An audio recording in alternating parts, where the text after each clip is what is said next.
हनी ट्रॅपच्या मुद्द्यावरून नाना पटोलेंचा विधानसभेमध्ये pen drive bomb, मंत्रालय, ठाणे, नाशिक हे हनी ट्रॅपचे केंद्रबिंदू, नाना पटोले यांचा हल्लाबोल। हनी ट्रॅपमध्ये कोण तुम्हाला माहिती असेल तर नाव सांगा, नाना पटोलेंच्या विधानावर उपमुख्यमंत्री शिंदेंचं वक्तव्य। संदीपान भुमरेंच्या ड्रायव्हरला आयकर विभागाची नोटीस, भुमरेंच्या ड्रायव्हरला 150 कोटींच्या जमीन प्रकरणामध्ये नोटीस।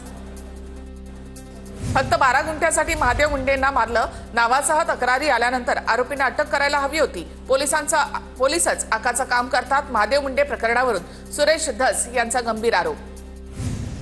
महादेव मुंडेंच्या मारेकऱ्यांना अटक करा या मागणीसाठी त्यांच्या पत्नी ज्ञानेश्वरी मुंडे आक्रमक। 1 महिन्याच्या आत आणखी वेळ देते ज्ञानेश्वरी मुंडेंचं पोलिसांना अल्टिमेटम। विधान भवनाच्या पायऱ्यांवर विरोधकांचा हातात भोपळा घेऊन आंदोलन, पावसाळी अधिवेशनामध्ये जनतेच्या हातामध्ये भोपळा, विरोधकांच्या घोषणा। उद्धव ठाकरेंच्या मुलाखतीचा टीजर समोर, वन नेशन पण नो इलेक्शन, सामनाच्या मुलाखतीमध्ये उद्धव ठाकरे यांची भाजपवर टीका। उद्धव ठाकरेंची दिल्ली दौरा ठरण्याची शक्यता, लोकसभेनंतर इंडिया आघाडीची बैठक न झाल्यामुळे सदस्य अस्वस्थ, सगळ्यांची बैठक घेऊन राष्ट्रीय राजकारणामध्ये दिशा ठरवणं गरजेचं, उद्धव ठाकरेंच्या दिल्ली दौऱ्याच्या संदर्भात राऊतांची माहिती। उद्धवजी 2029 पर्यंत काही स्कोप नाही, मात्र तुम्हाला इकडे यायचं असेल तर स्कोप आहे, मुख्यमंत्री फडणवीसांची उद्धव ठाकरेंना खुली ऑफर।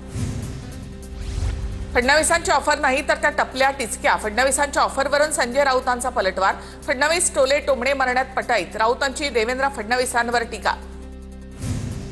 विक्रोळीमध्ये मराठी माणसाचा अपमान करणाऱ्या व्यापाऱ्याला मनसेकडनं मारहाण, मारवाडी व्यापाऱ्यानं मराठी माणसाचा अपमान करणारं स्टेटस टाकलं, मनसे पदाधिकारी विश्वजित ढोलमसह इतरांनी व्यापाऱ्याची धिंड काढली।